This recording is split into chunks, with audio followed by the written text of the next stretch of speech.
Hello everyone. तो कैसे हैं आप सब। आज की इस वीडियो में बात करने वाले हैं क्लास 11th ज्योग्राफी के चैप्टर 2 की, जिसका नाम है पृथ्वी की उत्पत्ति एवं विकास। तो इस चैप्टर में आप यही जानने वाले हो कि भाई पृथ्वी की उत्पत्ति कैसे हुई है और इसका विकास कैसे हुआ है। जैसे पृथ्वी आज आप देखते हो, क्या है हमेशा से ऐसी थी? तो इसका आंसर होगा नहीं। तो कैसे भाई चेंज हुए, चेंजेस आए इसके अंदर, तो इसके बारे में इस चैप्टर में हम पढ़ने वाले हैं। ठीक है भाई। तो अगर आपको फ्री पीडीएफ नोट्स है तो कहाँ मिल जाएंगे? आपको टेलीग्राम पर मिल जाएंगे, जिसका नाम है क्लास 11th ESP। तो आप ज्वाइन कर सकते हैं। अगर आपकी कुछ पर्सनल क्वेरी तो आप मेरे से इंस्टाग्राम पर पूछ सकते हैं, यूजर नेम आपके सामने है। देखिए, अगर मैं चैप्टर की बात करता हूँ, स्टार्टिंग करने से पहले आप मुझे ये बताओ कि जब बचपन में आप छोटी क्लासेस में थे, तो जब आप रात के टाइम पे आप आसमान में देखते थे कि आपको तारे दिखते थे? हाँ भाई दिखते थे। आपको टिमटिमाते हुए तारे दिखते थे, जिसमें आपने वो पोएम भी पढ़ी है, twinkle twinkle little star. But क्या एक्चुअली वो ट्विंकल करते थे? तो इसका आंसर होगा भाई नहीं, वो टिमटिमाते नहीं है। ठीक है भाई, ध्यान रखना, उसके पीछे एक अलग प्रोसेस होता है।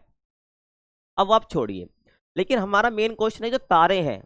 आपने मन में एक सवाल तो आया हुआ है, तारे जो दिख रहे हैं ये आए कहाँ से, इनका फॉर्मेशन कैसे हुआ, ये बने कैसे हैं? ठीक है, ये हमारा टॉपिक है। ये तारे बने कैसे हैं, इनका विकास कैसे हुआ है, ये आप इस चैप्टर में जरूर पढ़ोगे। उसके बाद ये ग्रह कैसे बने हैं, ये भी आपको इस चैप्टर में पढ़ना जो बताया गया है। समझ आ गया?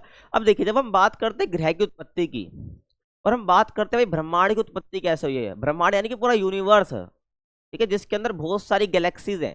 गैलेक्सी यानी कि आकाश गंगा, जो आपको इस चैप्टर में बता भी रखा है। तो हमारे पास दो सिद्धांत आते हैं, एक आता है आरंभिक सिद्धांत, एक आपका आता है आधुनिक सिद्धांत। जब हम बात करते हैं आरंभिक सिद्धांत की, आरंभिक सिद्धांत मतलब ये हो गया भाई जो पहले दिए गए हैं, ठीक है, जो स्टार्टिंग के टाइम पे दिए गए थे। और आधुनिक सिद्धांत वो हो गए जो मॉडर्न टाइम पे दिए गए हैं और जो कि वैलिड भी माने जाते हैं। ठीक है, तो आरंभिक सिद्धांत में किसकी बात करी गई? तो इसमें बात करी गई पृथ्वी की उत्पत्ति की। जितने भी आरंभिक सिद्धांत आए वो बात कर रहे थे भाई पृथ्वी की उत्पत्ति की। लेकिन जब बाद के जो साइंटिस्ट आए हैं, फिलोसफर आए हैं, तो उन्होंने सोचा है कि यार पृथ्वी की उत्पत्ति पर ठीक है, लेकिन हम थोड़ा ब्रॉडली क्या करते हैं, थोड़ा यहाँ पर जानने की कोशिश करते हैं कि भाई क्या हुआ है। तो पृथ्वी तो एक छोटा सा पार्ट हो गया ना ब्रह्मांड का। लेकिन जब बाद के साइंटिस्ट आए तो उन्होंने सोचा यार हम पूरा ब्रह्मांड कैसे बनाए, ये बात हम करते हैं। तो वही बात है, जब आधुनिक सिद्धांत आया तो यहाँ पर बात की गई किसकी? ब्रह्मांड की उत्पत्ति की। पृथ्वी की उत्पत्ति कैसे हुई है? तो यहाँ पर पृथ्वी की उत्पत्ति के कंटेक्स्ट में उन्होंने यहाँ पर क्या बताया? ग्रहों की उत्पत्ति बताई है। ठीक है, किसकी बताई है? ग्रहों की उत्पत्ति यहाँ पर इन्होंने बताई है। जब हम ग्रहों की उत्पत्ति की बात करेंगे तो पृथ्वी भी तो एक ग्रह है, तो बस वही यहाँ पर इन्होंने बताया है। तो पहले हम बात करेंगे भाई आरंभिक सिद्धांत की, जहाँ पर उन्होंने बताया है कि पृथ्वी की उत्पत्ति कैसे हुई है। फिर हम बात करेंगे ब्रह्मांड की उत्पत्ति की, जहां से आपके क्वेश्चन एग्जाम में आता ही आता है। क्या ध्यान आपको रखना है। देखिए, यहाँ पर पहले हम बात करते हैं आरंभिक सिद्धांत की, जो कि पृथ्वी की उत्पत्ति के बारे में बात करता है। तो कई वैज्ञानिक आए, दार्शनिक आए, वो हमेशा सोचते थे कि भाई कि कैसे पृथ्वी ये बनी है। तो इस विषय में जो सबसे प्राचीन और जो आधुनिक समय में कई परिकल्पनाएं जो है यहाँ पर इन्होंने दी गई, यानी पृथ्वी बनी कैसे है, तो इसी विषय को लेकर जो है कई परिकल्पनाएं दी गई। परिकल्पनाएं वो होती हैं भाई, हाइपोथेसिस वो होती है जहाँ पर विचार करा जाता है कि यार ये बनी, ये सब हुआ कैसे है। तो यहाँ पर बिना तर्कों के, ठीक है, यहाँ पर बस बात कह दी गई है तो परिकल्पना हो जाती है, हाइपोथेसिस, बस सोच लिया, उसके पीछे एविडेंस वगैरह कुछ नहीं। तो ऐसी परिकल्पनाएं दी गई काफी। तो यहाँ पर जो सबसे पहली परिकल्पना हम पढ़ते हैं वो पढ़ते हैं भाई निहारिका परिकल्पना, जिसको हम बोलते हैं नेबुलर हाइपोथेसिस। जब निहारिका परिकल्पना आती है तो उसको दिया किसने है? तो इसको दिया भाई इमैनुअल कांट ने, जो कि एक जर्मन दार्शनिक थे। लेकिन यहाँ पर इसमें कुछ कमी थी, तो इसी इमैनुअल कांट ने जो ये निहारिका परिकल्पना दी, इसको क्या बाद में परिवर्तन कर दिया, कुछ बदलाव कर दिए गए। किसने? भाई लाप्लास ने। कब? 1796 के अंदर। जो लाप्लास है गणितज्ञ हैं, ठीक है भाई। तो इन्होंने यहाँ पर क्या करा, कुछ चेंजेस कर दिए। इमैनुअल कांट ने जो परिकल्पना दी थी तो उसको बाद में क्या कहा गया? निहारिका परिकल्पना कहा गया। अब जो ये निहारिका परिकल्पना, आपके मन में सवाल आ रहा होगा यार है क्या निहारिका परिकल्पना, वही बता रहा हूँ आपको। ठीक है, तो यहाँ पर आपको समझना है भाई जो निहारिका परिकल्पना है इसमें इनके मुख्य विचार क्या था, यहाँ पर किसकी बात करते हैं, क्योंकि ग्रहों के निर्माण की यहाँ पर बात करी जाती है। तो यहाँ पर ये कहते हैं कि सूर्य के चारों ओर गैस और धूल का क्या था भाई? घूमता हुआ बादल था। ठीक है, आप इमेज में देखिए तो यहाँ पर बोला गया कि भाई बीच में एक सूरज था। ठीक है, सूरज एक तरह से सेंटर का काम कर रहा था, कोर का काम कर रहा था। इसके चारों ओर क्या था? एक घूमता हुआ बादल था। क्या था भाई? घूमता हुआ बादल था, जो उसके सामने सूरज के चारों ओर घूम रहा था, एक तस्तरी के रूप में, डिस्क के रूप में तो घूम रहा था।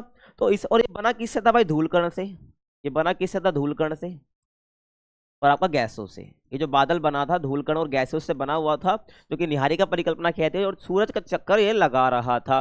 धीरे धीरे क्या होता है, ये जो बादल है ठंडा होने लग जाता है। क्या होने लग जाता है भाई? ठंडा होने लग जाता है।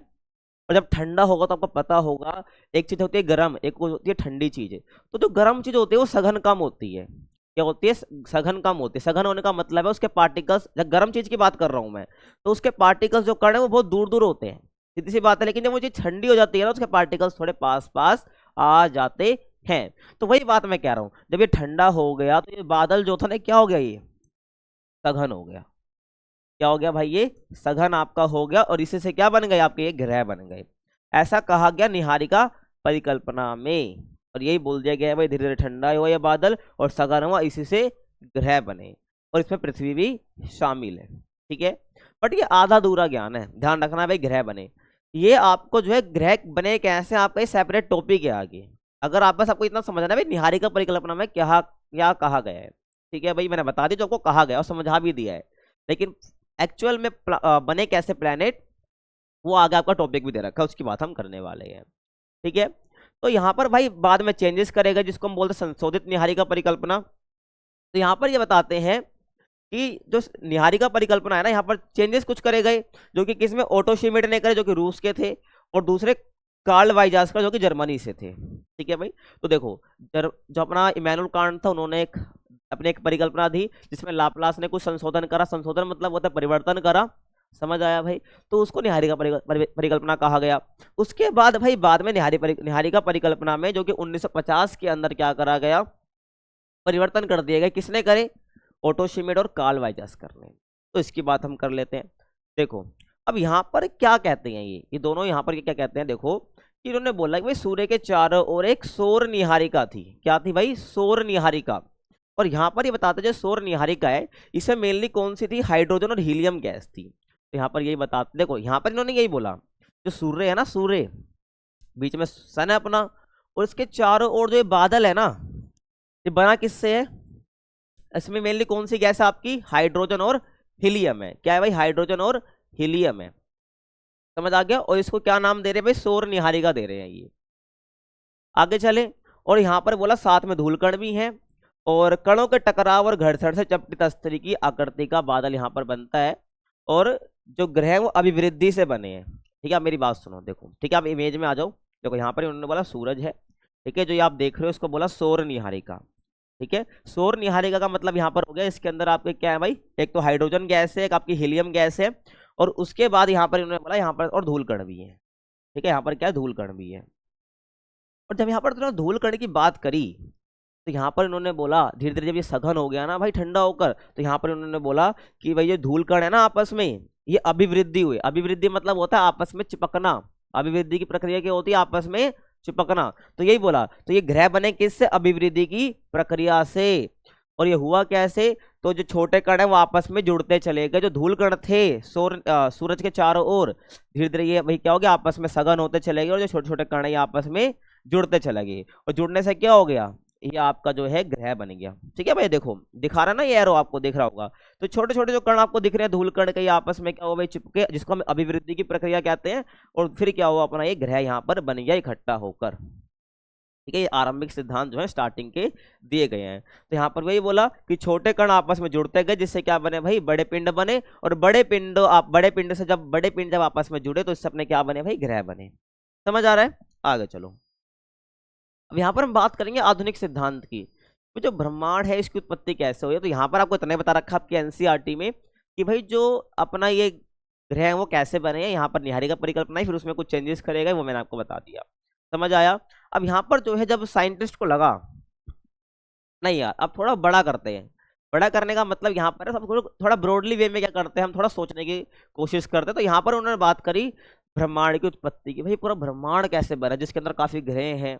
ठीक है, तो ये सब ग्रह तो हमने देख लिया, लेकिन ये ग्रह के जहाँ पर एक ग्रह है वो कैसे बना, ये सब तो उसकी बात यहाँ पर हम करने वाले हैं, जो कि आधुनिक सिद्धांत में दिया गया।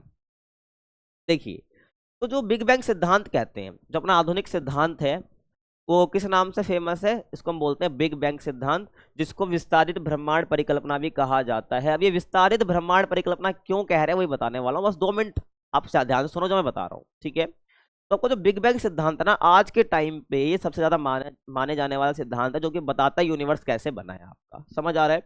और आगे देखिए, जो ये आपका बिग बैंग सिद्धांत है, ये दिया किसने है? और इसके एविडेंस किसने दिए, दोनों बात अलग अलग है। आपकी एनसीईआरटी जो कहती है कि भाई जो एडविन हब्बल है ना, उन्होंने 1920 के टाइम पे प्रमाण दिया कि ब्रह्मांड लगातार फैल रहा है। तो यहाँ पर जो है, जो ये ब्रह्मांड फैल रहा है, उत्पत्ति जो ब्रह्मांड हमारा बना कैसे है, तो बिग बैंग सिद्धांत बताता है। तो बिग बैंग सिद्धांत के बारे में किसने बताया, एडविन हब्बल ने बताया, एविडेंस दिए कि अपने को भाई प्रूफ दिए कि जो अपना ये ब्रह्मांड है ना लगातार फैल रहा है, ठीक है, आज के टाइम पर भी क्या ये फैल रहा है।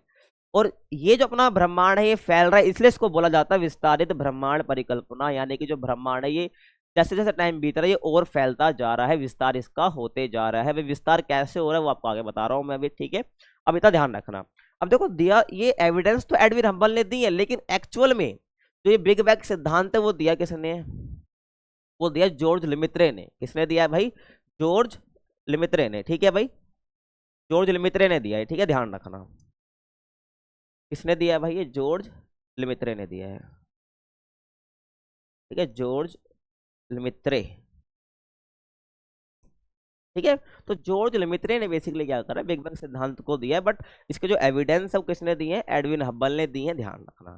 तो एग्जाम में आपको जॉर्ज लेमेत्रे देखने को नहीं मिलेगा। क्वेश्चन आएगा भाई बिग बैंग सिद्धांत किसने दिया है, तो वहां पर एडविन हब्बल आपको देखने को मिलने वाला है। तो वहां पर एडविन हब्बल आपको क्या करना है, क्लिक लगाना है, ठीक है भाई, ध्यान रखना। समझ आया भाई।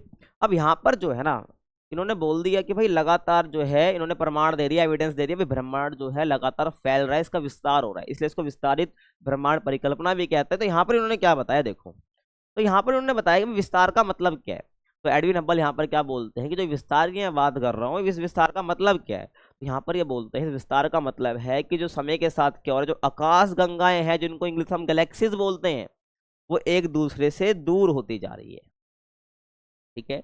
जो आपके आकाश गंगाएं हैं ये एक दूसरे से दूर होते जा रही है, इसको इन्होंने क्या बोला कि जो आकाश गंगा एक दूसरे से दूर हो रही है, यही क्या है भाई, ब्रह्मांड का विस्तार इन्होंने बोल दिया। क्योंकि ब्रह्मांड के अंदर बहुत सारी आकाश गंगाएं होती हैं, ठीक है, अभी बता रहा हूँ बस 2 मिनट, ठीक है। आकाश गंगाएं होते हैं, आकाश गंगा लगातार एक दूसरे से दूर जा रही है। फॉर एग्जाम्पल आप ये देखिए, ठीक है, ये सारी क्या आकाश गंगाएं हैं।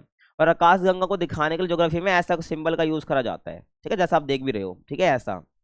तो ये देखो ये सब आकाश गंगा है, और लगातार क्या हो रहा है, इनके बीच का जो डिस्टेंस है वो बढ़ता जा रहा है, इसलिए बोला जा रहा है कि जो ब्रह्मांड है वो बढ़ता जा रहा है। जितनी जितनी आकाश गंगा ये दूर जाती जाएंगी उतने ब्रह्मांड का विस्तार होता जाएगा, ऐसा कहा इन्होंने एडविन हब्बल ने। समझ आया। अब ये आकाश गंगा है क्या, ठीक है, आकाश गंगा एक यहाँ पर तारों का समूह है बेसिकली मैं कहूँ, ठीक है, तारों का समूह।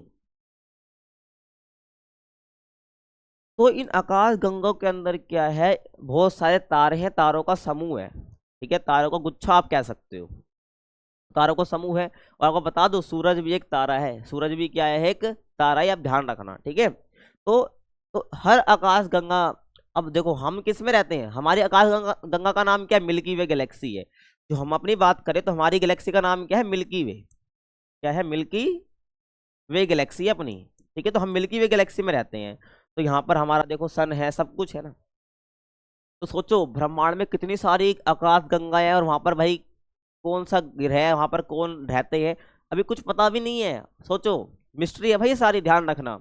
तो हमारी गैलेक्सी का नाम तो मिल्की वे गैलेक्सी है।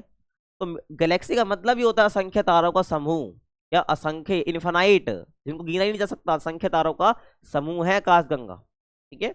अभी आपको बता भी रखा है भाई आकाश गंगाएं बनी कैसे हैं, तारे कैसे बने, तो वहां पर आपको और क्लियर हो जाएगा, ध्यान आपको रखना है, ठीक है। अब देखिए यहाँ पर आपको डिटेल में बताना है कि भाई जो ये आकाश गंगाएं हैं, सॉरी ये जो आपका ब्रह्मांड है बना कैसे है।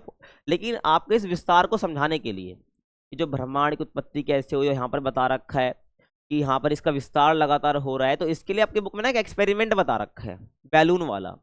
यहाँ पर क्या बोला इन्होंने कि भाई आप एक बैलून लीजिए, वहां पर कुछ मार्कर से डॉट डॉट लगाइए और उसका फुलाइए, तो आप देखोगे जो आपने डॉट लगाया है ना उनके बीच का डिस्टेंस बढ़ जाएगा, उनके बीच की जो दूरी है वो बढ़ जाएगी, ठीक है। तो वही बोला कि इसी प्रकार से क्या हो रहा है, लगातार जो डॉट जो है ना आपके, देखो आपको भी दिखाऊंगा आगे। तो मैंने बोला कि भाई जो हमने यहाँ पर गुब्बारा फुलाया, उस पर डॉट लगाए, तो वो किसको रिप्रेजेंट कर रही है, वो आकाश गंगा को रिप्रेजेंट कर रही है। और जैसे जैसे हम फुला रहे हैं उसको, तो उनके बीच का डिस्टेंस बढ़ता जा रहा है, ठीक है, उन डॉट का डिस्टेंस बढ़ता जा रहा है, जो कि एक्चुअल में दिखा रहा है आकाश गंगाओं को। ये दिखाना चाहता है बैलून एक्सपेरिमेंट से कि जो इनके बीच की दूरी है वो बढ़ रही है इसी तरीके से। जैसे बैलून में ये डॉट्स की दूरी बढ़ रही है जो कि आकाशगंगा को दिखा रही है, एक्चुअल में ब्रह्मांड का विस्तार भी इसी प्रकार से हो रहा है। आकाशगंगा लगातार टाइम बीता से बीता जा रहा है, दूरी इनसे बनती जा रही है। बट यहाँ पर इन्होंने एक और लिमिटेशन बताई है कि जो जब आप गुब्बारा फुला रहे हो ना, तो आपने एक और चीज देखी है कि जो आपने डॉट लगाए थे उनका आकार भी बढ़ रहा है। तो यहाँ पर इन्होंने ये लिमिटेशन बता दी कि भाई जब गुब्बारा फुला रहे हो, जो ये जो आकार बढ़ रहा है ना, लेकिन एक्चुअल में आकाशगंगाओं का आकार नहीं बढ़ रहा है, बस आकाशगंगाओं के बीच की दूरी बढ़ रही है। आई होप आपको समझ आया होगा। तो यहाँ पर आपको बता रखा है, ये गुब्बारे पर कुछ बिंदु बनाइए जो कि मान लें कि वो आकाशगंगाएं हैं, और जैसे आप गुब्बारा फुलाएंगे तो बिंदुओं के बीच की दूरी बढ़ेगी, जो एक्चुअल में ये दिखाना चाह रहा है कि आकाशगंगाओं की दूरी भी इसी प्रकार से बढ़ रही है। लेकिन यहाँ पर इसकी लिमिटेशन है। लिमिटेशन क्या है भाई? जो कि मैंने बताया कि भाई गुब्बारा को जब आप फुलाओगे ना, तो उस जो आपने डॉट बनाया जो कि आकाशगंगा को दिखा रहा है, उसका आकार भी बढ़ेगा। लेकिन यहाँ पर ये गलत बोलता है कि भाई जो गुब्बारा फुला रहे हो उसके बीच की दूरी बढ़ रही है, वो आकाशगंगा को दिखा रहा है कि दूरी बढ़ रही है, लेकिन जो उसका आकार बढ़ रहा है ना उन डॉट्स का, लेकिन एक्चुअल में आकाशगंगाओं में वृद्धि नहीं होती, बस दूरी बढ़ती है उनके बीच में। आई होप आपको समझ आया होगा, ध्यान रखना। तो ये आंशिक रूप से सही है, मतलब कि जो गुब्बारे का उदाहरण है ये पार्शियली सही है बस, ठीक है, क्योंकि गुब्बारे के बिंदु भी बड़े होते हैं, जबकि वास्तविकता में अगर मैं बात करूं तो आकाशगंगाएं नहीं फैलती हैं, बल्कि उनके बीच की सिर्फ दूरी बढ़ती है। आकाशगंगाओं का आकार नहीं बढ़ रहा है, जितनी आकार की है वो तो नहीं रहेंगी, बस वो 3 से 4 जितनी भी आकाशगंगाएं अपने पास हैं पूरे यूनिवर्स में, उनके बीच का डिस्टेंस यहाँ पर बढ़ता जा रहा है। आई होप आपको समझ आया होगा। एक एग्जाम्पल मैंने आपके लिए लगाया है, वीडियो के फॉर्म में आप देख सकते हो। पहले 2 मिनट रुको, ठीक है भाई।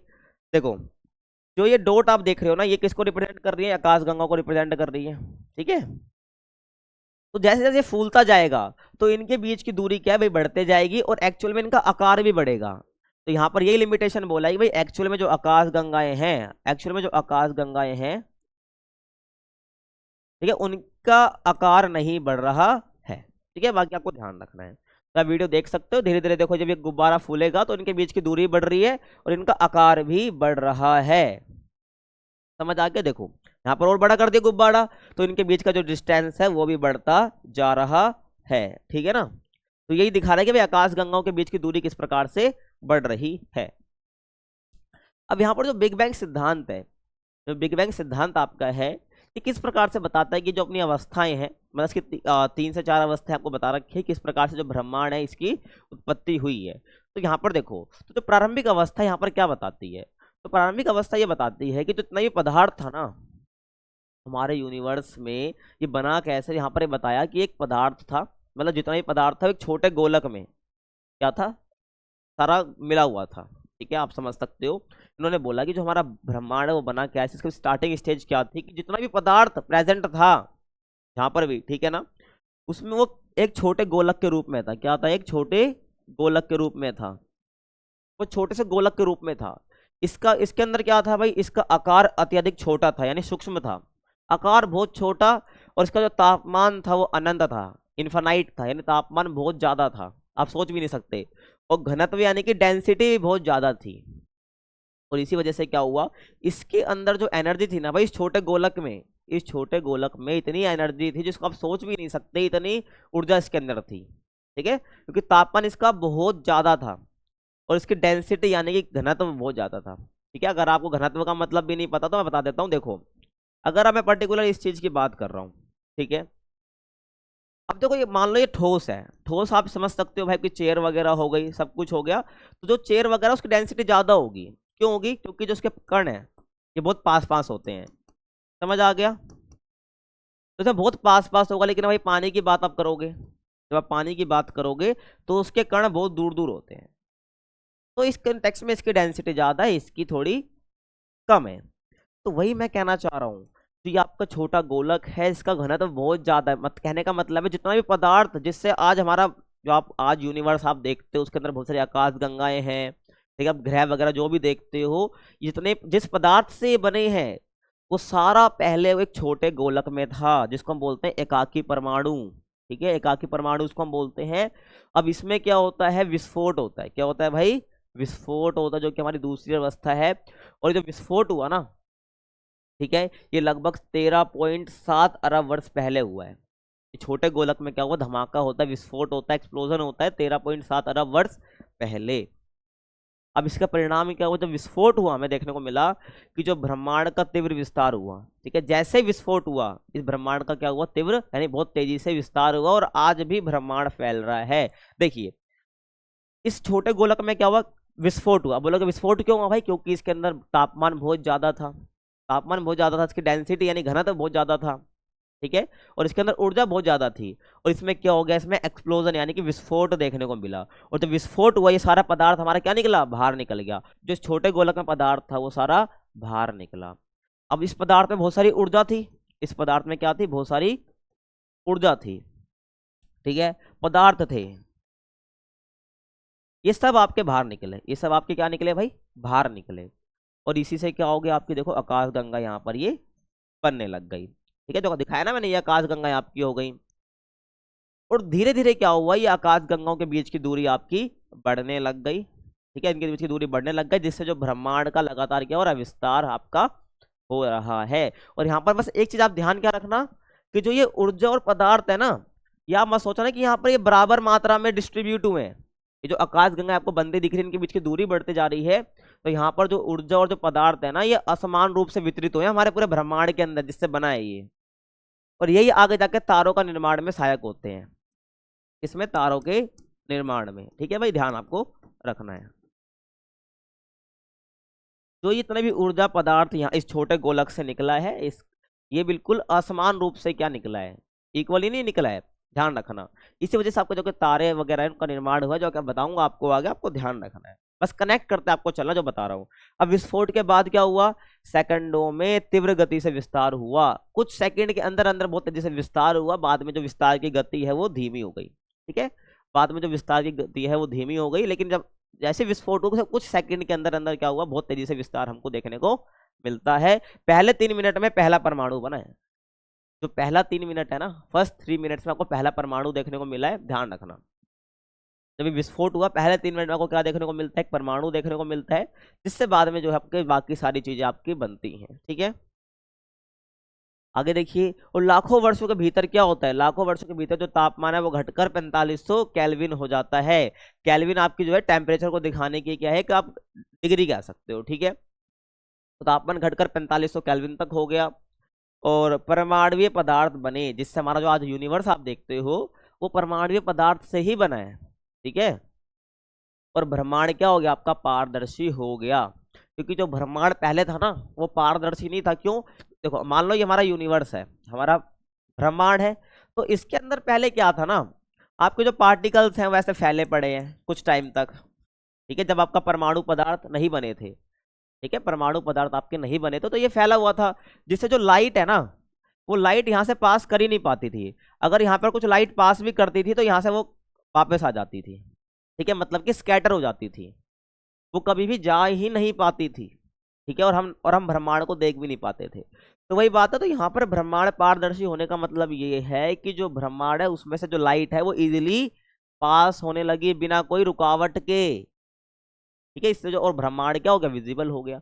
समझ आया भाई, ध्यान रखना है। तो परमाणुीय पदार्थ जो है आपके बने जब आपका 4500 केल्विन तक आपका टेम्परेचर गिर गया, क्योंकि जब आपका विस्फोट आपको देखने को मिलता है, जब आपका विस्फोट आपको देखने को मिला, ठीक है, इसके अंदर आपकी फिर गैलेक्सी यहाँ पर बनी, ठीक है, आपकी जो गैलेक्सी बनी, जब इसका टेम्परेचर घट गया तो आपस में पार्टिकल क्या हो गए, इकट्ठे हो गए, ऐसे ऐसे आपकी आकाशगंगाएं बनती गई, आपका ब्रह्मांड का निर्माण भी आपका होने लगा। आई होप आपको समझ आया होगा। इसी प्रकार से क्या हो रहा है, ब्रह्मांड का आपका विस्तार भी हो रहा है, क्योंकि आकाशगंगाओं के बीच की दूरी बढ़ रही है। लेकिन यहाँ पर ना एक और फिर आप दूसरी एक और व्यक्ति आते हैं, ठीक है, ठीक है भाई, जो आप इनको देख सकते हो, ठीक है, इनका नाम क्या है, होयल, इनका नाम क्या है, होयल। यहाँ पर ये कहते हैं भाई, ये आते हैं पीछे से, बोलते हैं कि मैं नहीं मानता भाई बिग बैंग सिद्धांत को। लेकिन पहले बता देता हूँ, जो बिग बैंग सिद्धांत है वो आज के टाइम पे माना जाता है, इनको बोला गया भाई हम तुम्हारी बात नहीं मानते, ठीक है, तुम्हारे पास एक्चुअल में कुछ वो नहीं है प्रमाण वगैरह, ठीक है।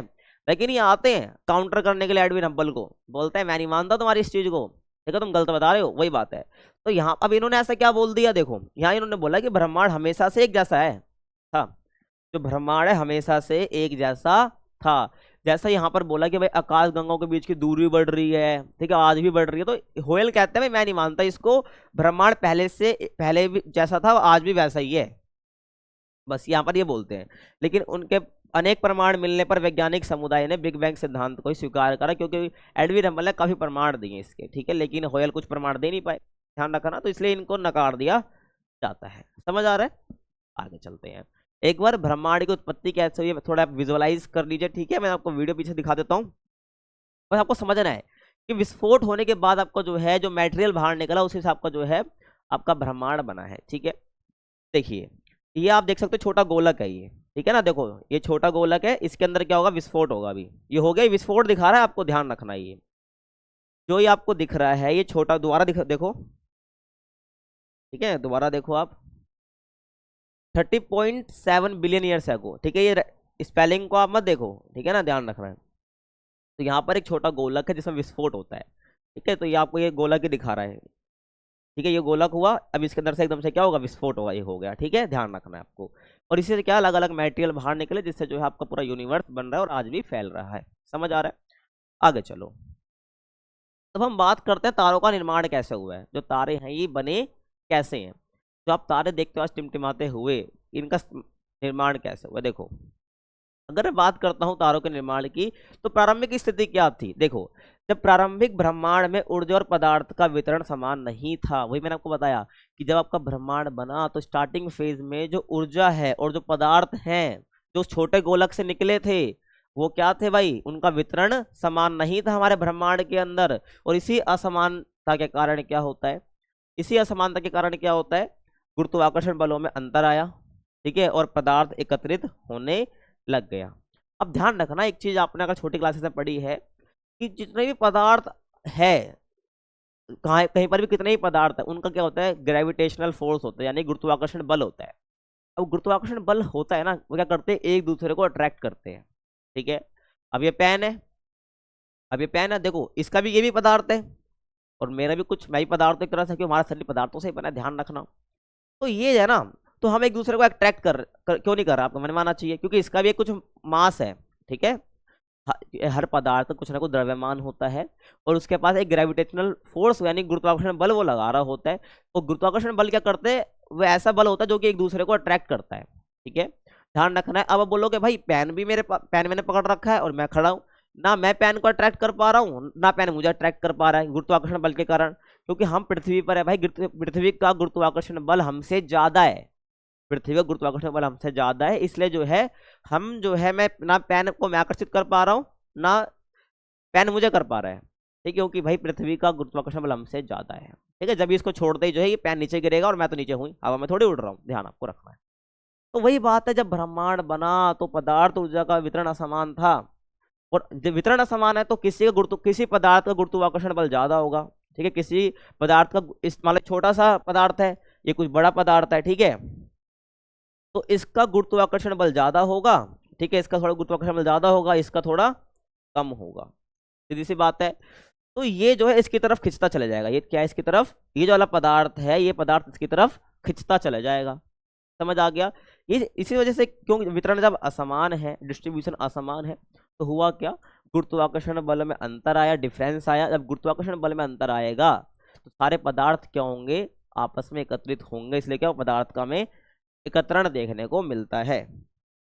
आई होप भाई समझ आया होगा। जब गुरुत्वाकर्षण बल में परिवर्तन है तो इसके और पदार्थ एकत्रित हुए, इसका परिणाम क्या हुआ, तो पदार्थ का एकत्रण हुआ और इससे क्या आकाश गंगाओं का विकास हुआ, ठीक है।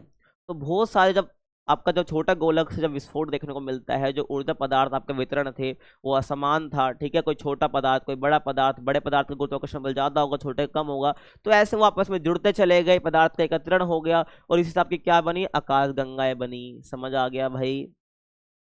ठीक है, आकाश गंगाओं का विकास होने से पहले जो है तारे बने हैं। इन पदार्थ के एकत्रण से क्या हुआ, इन पदार्थ के एकत्रण से क्या हुआ है, अभी आपका तारे बने हैं। पहली बात आपको ध्यान रखनी है, इन पदार्थ के एकत्रण से आपके तारे बने हैं, ठीक है। और इन बहुत सारे तारों के बनने से क्या हो गया, आपका आपकी आकाश गंगाएं बनी है, आपको ध्यान रखना है। समझ आ रहा है? आगे चलो। और आकाश गंगा है बेसिकली है क्या, असंख्य तारों का समूह है, क्या है, असंख्य तारों का समूह है। जैसे पदार्थ एकत्रण हुआ तो तारे बनने लग गए, और जब तारे बहुत सारे बन गए तो उसी से क्या, उस तारों का समूह को हम क्या बोल दिया, आकाश गंगाएं हमने बोल दी। ये आपकी क्या है, एक आकाश गंगाएं है। ये क्या आपकी एक आकाश गंगा है, ठीक है, ध्यान रखना। और आकाश गंगाओं के अंदर आपको पता नहीं भाई, बहुत सारी गैलेक्सी है, बिलियंस ऑफ गैलेक्सी, हमें पता भी नहीं है, ठीक है ना। तो उसके अंदर भाई कौन से प्राणी रहते हैं, कौन रहता है, हम तो मिल्की वे गैलेक्सी में रहते हैं, ठीक है, ध्यान रखना।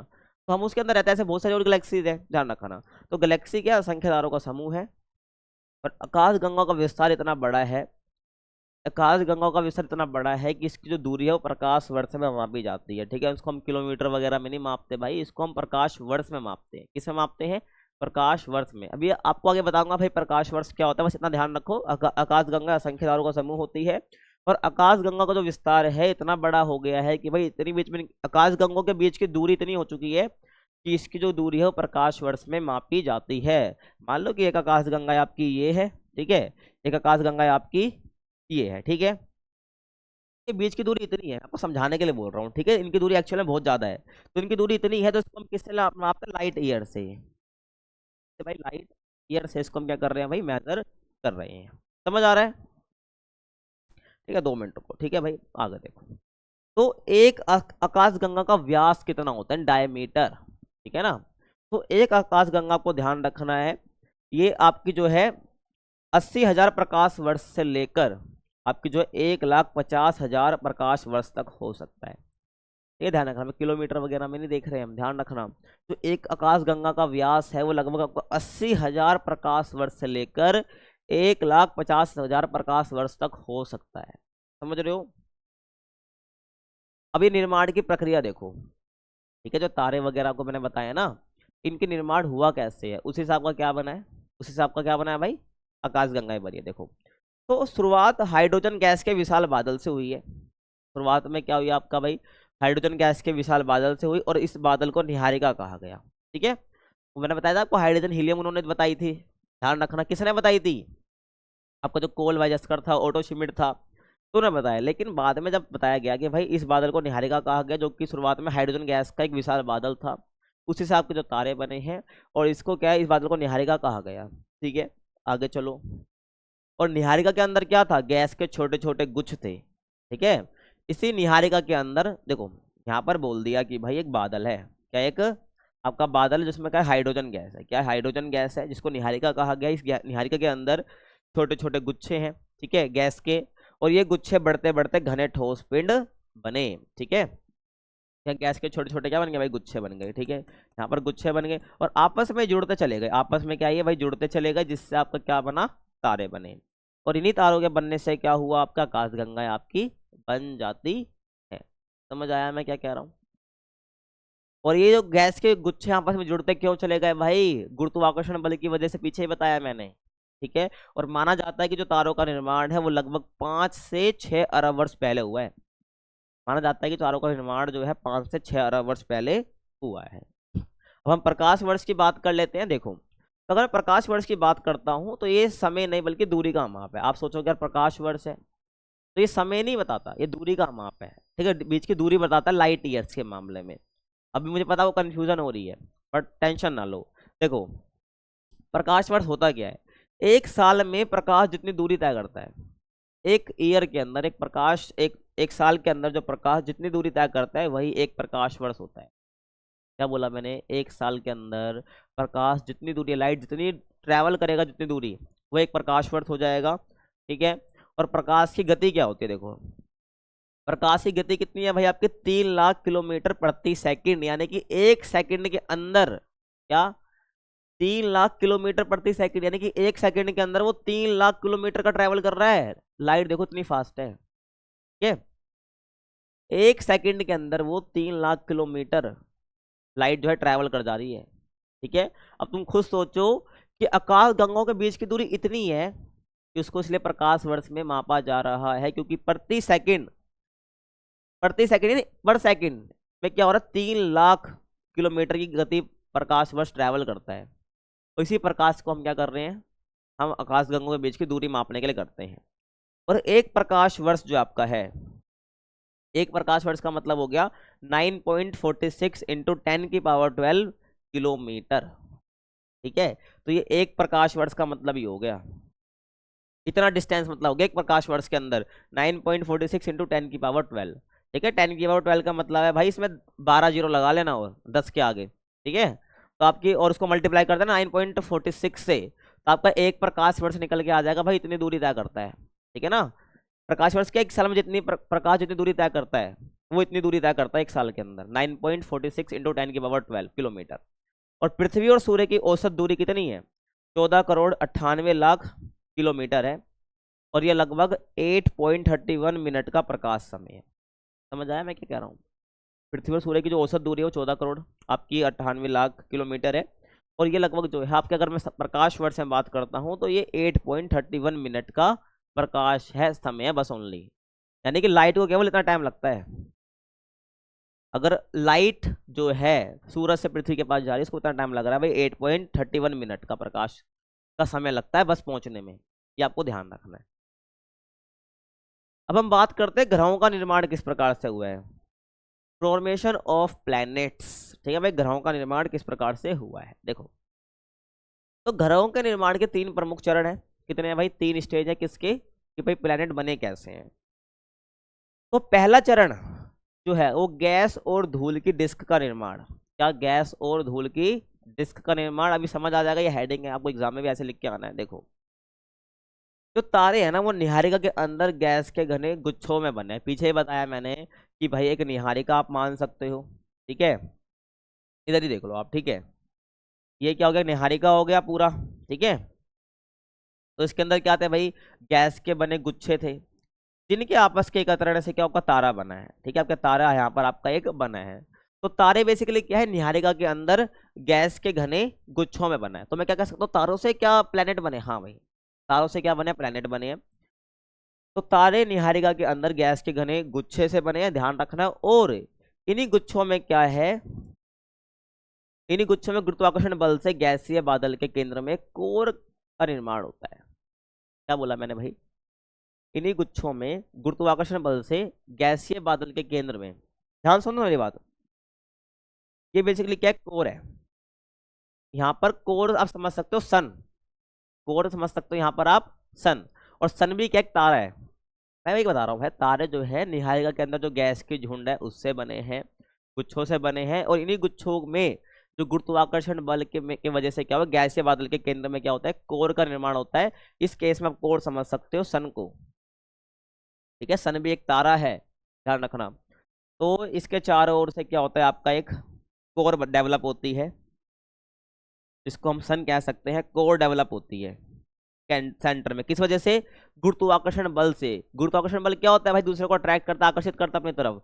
तो वही बात है। तो सब पदार्थ आपस में एकत्रित हुए, ठीक है, जिससे तारे बने हैं। और सूरज भी आपका एक तारा होता है।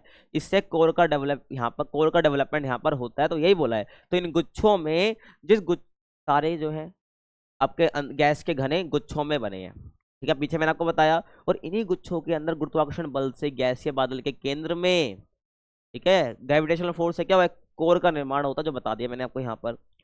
और कोर के चारों ओर, और कोर के चारों ओर गैस और धूल के घूमते हुए एक चपटी डिस्क में बदल गई। ठीक है, कोर के चारों ओर क्या हुआ? गैस और धूल घूमते हुए एक चपटी डिस्क में बदल गया। तो आप यही समझ सकते हो कि जो आपका निहारिका थी, निहारिका आप समझो। ठीक है भाई, निहारिका में भाई क्या है भाई?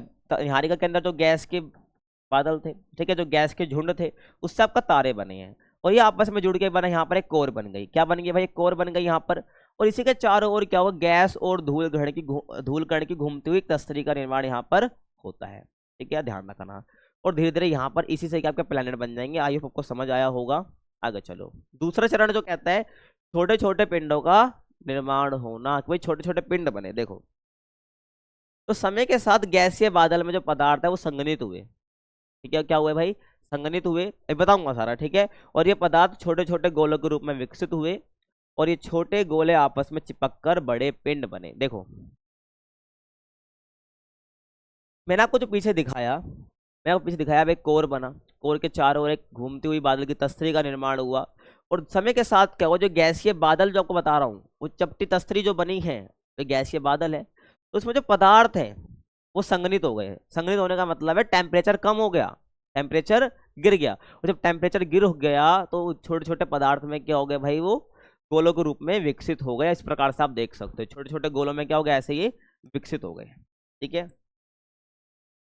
छोटे छोटे गोले विकसित हो गए जब तापमान घटा। देखो जो सेंटर में कोर बनी, उसके चारों एक तस्तरी बनी बादल की, उसमें जो भी पदार्थ है उनका संघनन होता है और वैसे छोटे छोटे पिंड बन जाते हैं, गोले बन जाते हैं। जो पदार्थ जितना भी था वो आपस में, ग्रेविटेशनल फोर्स तो काम कर ही रहा है आपस में, और उनका पदार्थ भी जो है ठंडा हो चुका है, वो धीरे धीरे आपस में जुड़ के छोटे छोटे पिंड बना लेंगे।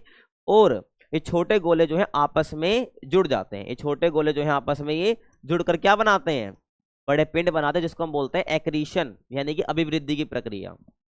और तीसरा चरण जो है आपका, इसी प्रक्रिया में क्या होता है, टकराव होता है और गुरुत्वाकर्षण बल से ही आपस में जुड़ते चले गए। वही बताया मैंने, जो छोटे छोटे पिंड बने ये संघनित होने से। ठीक है, तो ये क्या बनता है इससे भाई, छोटे छोटे पिंड बनते हैं और छोटे छोटे पिंड जो आपस में जुड़े, इसी से एक आपके बड़े ग्रह पिंड बने। ठीक है, जिनको ग्रहाणु कहते हैं। ठीक है, ये आपस में जुड़ते चले गए और इन्हीं को क्या ग्रहाणु कहा जाता है, इन पिंडों को। और तीसरा चरण जिससे ग्रह एक्चुअली में आपके बने हैं, तो अनेक छोटे छोटे ग्रहणु जो मैंने आपको पीछे दिखाए, ये आपस में जुड़ने और सहवर्धन से क्या कुछ बड़े पिंड बने जो आज के ग्रह हैं। ठीक है ना, तो आपस में जुड़ने और सहवर्धन से कुछ बड़े पिंड बने। सहवर्धन मतलब कि आपस में जुड़ते चले गए, एक तरह से आप ये समझ सकते हो। ठीक है, तो ये आज के क्या है आपका ग्रह यहाँ पर ये बन गए। ये सारे पिंड आपस में एक तरह से जुड़ते चले गए, ऐसे जुड़ते चले गए और एक बड़ा यहाँ पर आपका क्या बना, पिंड बना, जिसको ग्रह हमने बोल दिया है। आई होप आपको समझ आया होगा। अब नेक्स्ट टॉपिक हम बात करते हैं पृथ्वी के उद्भव की। देखो, अगर मैं बात करूं पृथ्वी की, तो जैसी पृथ्वी आज आप देखते हो स्टार्टिंग से वैसी थी नहीं। स्टार्टिंग की पृथ्वी जो थी चट्टानी थी, बहुत गर्म थी, वीरान वीरान थी। ठीक है, बिल्कुल खाली, ना कोई लाइफ है ना कुछ है। चट्टानी बहुत गर्म वीरान थी, खाली पड़ी थी। वायुमंडल बहुत पतला था, जैसा आज का वायुमंडल है। ठीक है, वो आज ऐसा वायुमंडल था नहीं, और मुख्य रूप से हाइड्रोजन और हीलियम से बना था। ठीक है, आज के वायुमंडल में तो क्या है, आपकी नाइट्रोजन है, ऑक्सीजन है, ये कार्बन डाइऑक्साइड भी है, कुछ ध्यान रखना।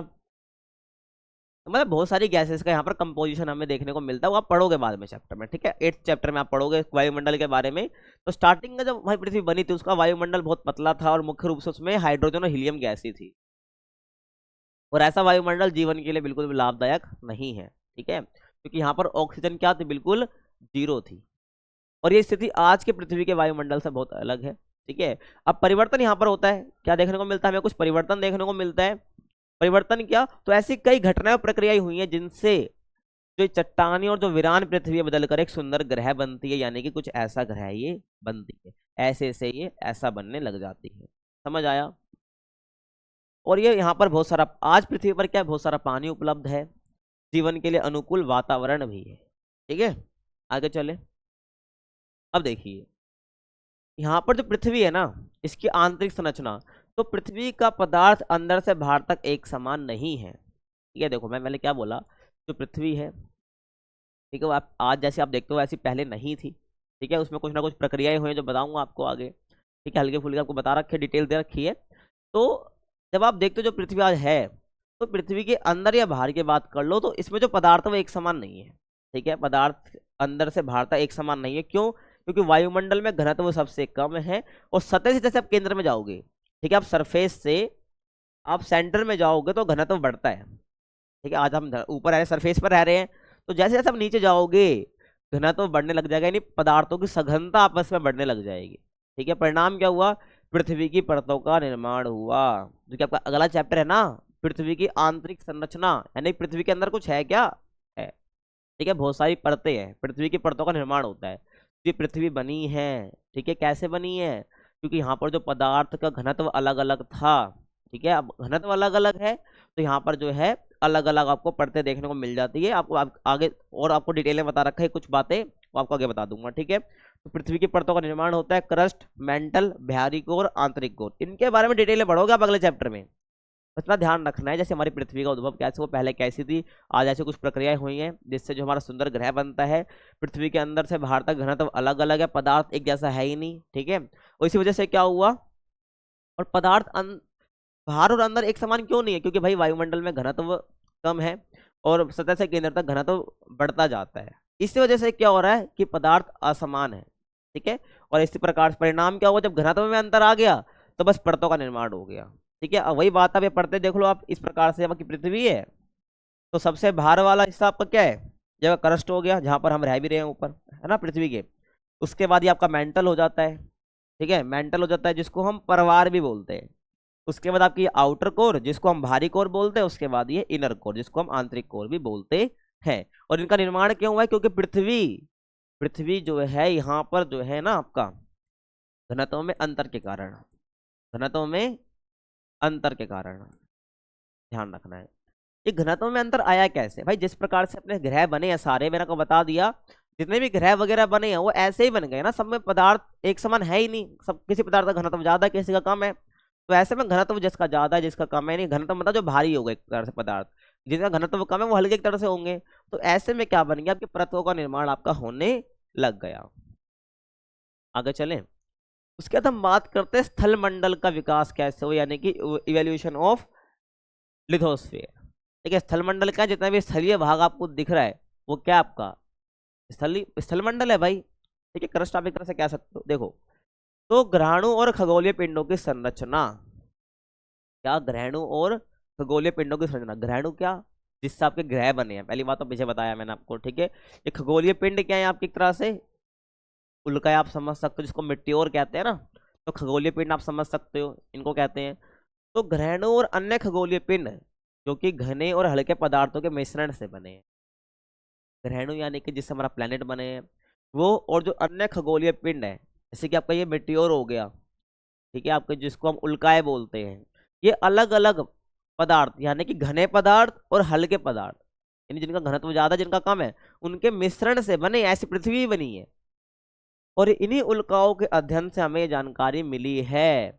अब क्या सोच रहे होगे भाई, जिन्होंने ये बताया है कि पृथ्वी जो है, पृथ्वी का निर्माण इसमें जो है घनत्व अलग अलग हमें देखने को मिलता है, क्योंकि यहाँ पर जो घने पदार्थ और हल्के पदार्थ मिलकर बने, कि हमने क्या पृथ्वी को खोद कर देखा है, अरे भाई ऐसे बात नहीं है। हमने बेसिकली जो जानकारी इकट्ठी करी है वो उल्काओं से इकट्ठी करी है, क्योंकि जैसे पृथ्वी बनी है वैसे भी इन उल्काओं का निर्माण भी वैसे ही लगभग हुआ है। समझ आ गया, ध्यान रखना है। तो इनकी जानकारी, इनका अध्ययन करने से हमें जो है पता चलता है कि जो ग्रहाणु, क्योंकि ग्रहाणु और जो खगोलीय पिंड इस प्रकार से ही बने हैं, घने और हल्के पदार्थों के मिश्रण से, तो इसलिए जैसे जैसी कैरेक्टरिस्टिक, जैसी विशेषता इस मेटियोर यानी कि आपकी जो उल्काओं की होगी, उसी प्रकार से आपकी ग्रहाणु यानी कि प्लैनेट्स की भी होगी, ऐसे पृथ्वी की भी होगी, वही बात है। तो प्रारंभिक पृथ्वी में क्या हुआ, जैसे मैंने आपको बताया प्रारंभिक पृथ्वी चट्टानी गर्म सब कुछ थी। तो स्टार्टिंग जो पृथ्वी थी उसमें हुआ क्या, देखो तो जब पृथ्वी बन रही थी तो पदार्थ गुरुत्वाकर्षण बल से एकत्रित हो रहा था, तो बताया मैंने। जब पृथ्वी का फॉर्मेशन हो रहा था तो जो पदार्थ है ना, जो मैटर है, मैटर पदार्थ, ठीक है। देखो पदार्थ होता क्या है, पदार्थ वो होता है भाई जिसका कुछ द्रव्यमान होता है। देखो द्रव्यमान और वजन अलग अलग चीज होती है, बट इस कंटेक्स्ट में आप थोड़ा समझ लीजिए, द्रव्यमान यानी कि आप वजन समझ लीजिए एक तरह से, ठीक है। तो जिस भी चीज का कुछ वजन है, ठीक है, और वो कुछ जगह घेरती है, वो आपकी पदार्थ कहलाती, सीधी सी बात है। तो वही बात है। तो जब पृथ्वी बन रही थी तो बहुत सारे मटेरियल थे, है ना, उनमें डिफरेंस था, किस वजह से, उनमें डिफरेंस था ग्रेविटेशनल फोर्स के, गुरुत्वाकर्षण बल का। तो ये पदार्थ क्या होते हैं, गुरुत्वाकर्षण बल से एकत्रित हो जाते हैं, ठीक है। और इन्हीं पिंडों के टकराने से बहुत अधिक ऊष्मा उत्पन्न होती है जब ये आपस में टकराते हैं, ठीक है। यहाँ पर कुछ देखो, ये पिंड है, ये कुछ पदार्थ है, ये कुछ पदार्थ है। अब देखो इसका कुछ ग्रेविटेशनल फोर्स, गुरुत्वाकर्षण को मैं जी से दिखा रहा हूँ, ठीक है ना, और इस छोटे वाले को भी जी से दिखा रहा हूँ। छोटे वाले का गुरुत्वाकर्षण बल मैं जी से, छोटे जी से दिखा रहा हूँ, और बड़े वाले का बड़े जी से दिखा रहा हूँ। अब देखो ये छोटा, ये बड़ा पदार्थ है, जो इसका गुरुत्वाकर्षण बल ज्यादा होगा, तो ये क्या होगा, ये वाला इसको अट्रैक्ट कर देगा, क्योंकि इसका ग्रेविटेशनल फोर्स ज्यादा, तो इसकी तरफ ये खिंचता चले जाएगा। और जब ये आपस में टकराएंगे तो क्या होगी, एनर्जी निकलेगी। क्या निकलेगी भाई, ऊर्जा आपकी जनरेट होगी, ठीक है, ऊर्जा निकलेगी आपकी।